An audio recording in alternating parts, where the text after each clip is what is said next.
Morning Show. Mungkin kita sering kalau misalnya kita tinggal di luar negeri atau negara tetangga, jangan jauh-jauh ya, Malaysia, Singapura gitu ya. Kok orang-orang Indonesia di sana tuh jauh lebih kreatif dari orang-orang sana? Kenapa ya? Kita baru menyadari itu ketika kita membandingkan. Pengaruh lingkungannya mungkin ya. Semuanya jadi lebih ada modern dan lebih apa ya? Lebih menarik kali Lebih menarik, lebih kreatif gitu kan. Nah, ini memang mungkin latar belakang masyarakat kita yang mempunyai akar seni budaya yang kuat sepertinya membuat negeri ini tidak pernah kehabisan anak muda kreatif. Selalu saja muncul anak-anak muda kita dengan ide baru mereka untuk berkiprah khususnya di dunia seni. Betul lah, ini demikian juga dengan anak muda yang satu ini pemirsa. Di tengah gempuran komik-komik Amerika dan Jepang di negeri ini, anak muda yang satu ini justru menunjukkan diri sebagai salah satu komikus Indonesia yang mendapat tempat di industri komik di Amerika Serikat. Dia adalah Chris Lee, dan untuk lebih lengkapnya apa saja kiprah yang sudah atau karya yang dibuat oleh Chris Lee, kita simak profilnya di People and Inspiration berikut ini.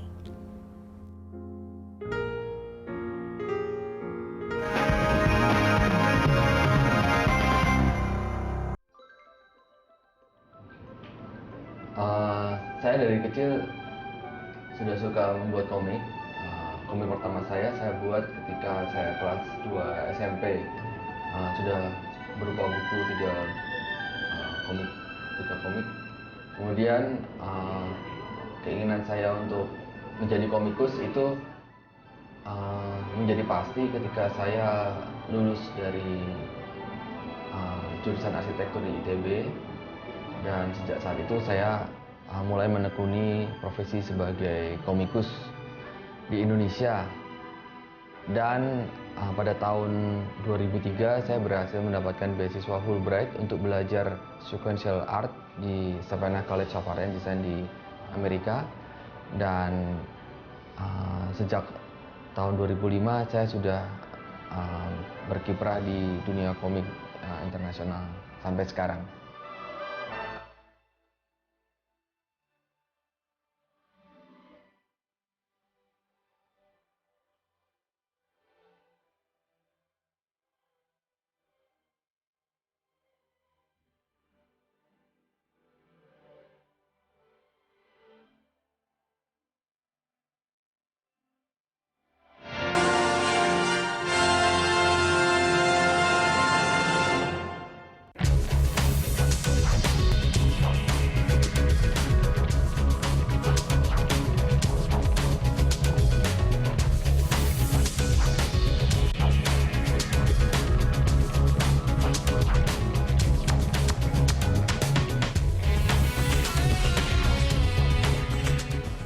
Ya, negeri kita memang menjadi pasar dari berbagai komik asing, baik dari Amerika Serikat maupun dari Jepang. Tapi jangan salah, negeri kita juga punya komikus yang namanya cukup diperhitungkan di industri komik Amerika Serikat. Dialah Chris Lee. Caravan Studio didirikan dengan dasar ingin mengajak banyak ilustrator Indonesia untuk bisa berkiprah di proyek-proyek internasional. Dan Caravan Studio saya dirikan di Jakarta pada Januari 2008. Berawal hanya 4 orang. Dari situ kita mulai bekerja untuk penerbit-penerbit luar, dan kita semua berkembang bersama sampai sekarang kira-kira ada 35 ilustrator.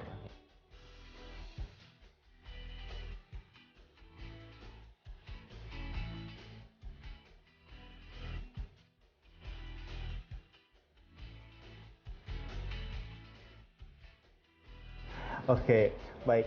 Jadi pemirsa, kita sekarang sudah berada di Caravan Studio. Ya, di Caravan Studio ini ya bisa dibilang ini tempatnya boleh di Tanjung Duren. Tapi karya-karyanya sampai ke Amerika Serikat.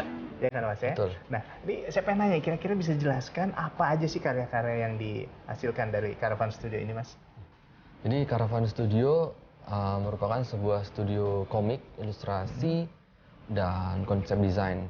Jadi kita itu bidang pekerjaannya adalah membuat komik, kemudian kita membuat ilustrasi untuk game.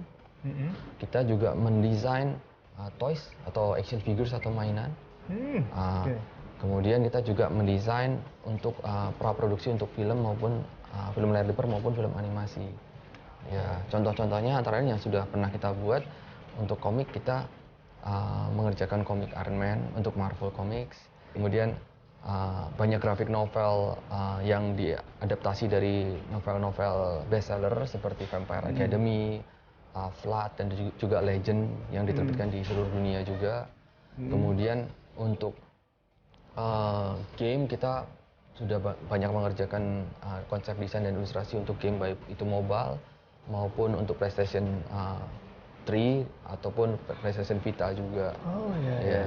Kira-kira bisa diceritain nggak sih awalnya sampai bisa tembus ke pasar Amerika itu seperti apa?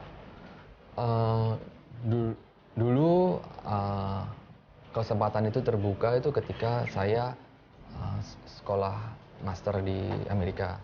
Di situ ada program untuk magang dan saya memilih untuk magang di Device Do Publishing di Chicago, di mana saat itu mereka adalah pemegang license dari G.I. Joe, komiknya G.I. Joe.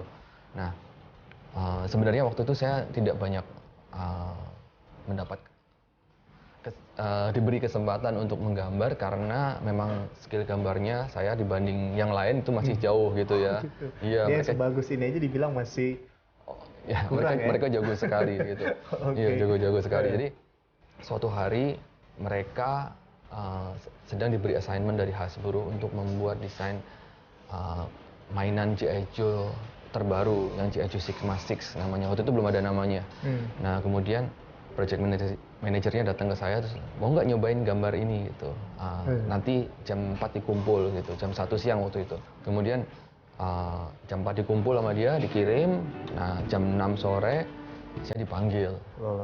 Terus dia bilang, dari semua mereka pilih gambar kamu. Sejak saat itulah, mulai besoknya saya sudah mulai benar-benar bekerja mendesain toys untuk Hasbro. Sampai project itu sendiri ya, berjalan sampai 4 tahun kemudian.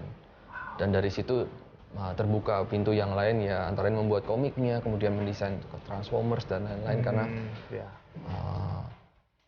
networkingnya tuh dari satu titik itu ternyata bisa melebar kemana aja ya. Oke, Mas Kris. Jadi sebagai seorang komikus yang sudah berkiprah sampai ke negeri Paman Sam, ke Amerika Serikat sana. Nah, kira-kira seperti apa Anda melihat potensi komik di Indonesia ini dari sisi pasar dan juga dari SDM-nya seperti apa menurut Mas Kris? Kalau saya melihat sih dari pasar, Indonesia itu besar sekali sudah pasti dengan jumlah penduduk yang sangat banyak. Indonesia ini saat ini adalah negara dengan jumlah pembaca komik Jepang nomor 3 di dunia. Gitu ya.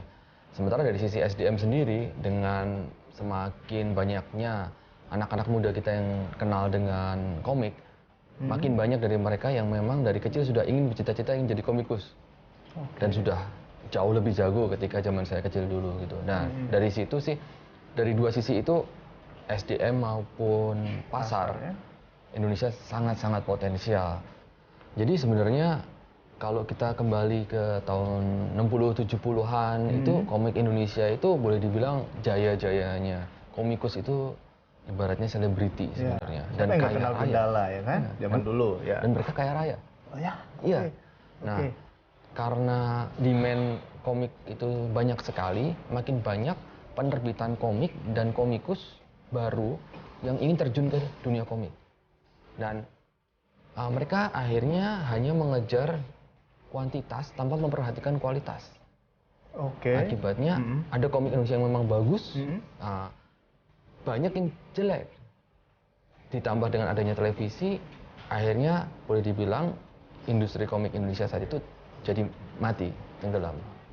Gitu. Dan kekosongan itu digantikan oleh komik Eropa, terjemahan, dan komik Jepang akhirnya sampai sekarang ini. Gitu. Iya.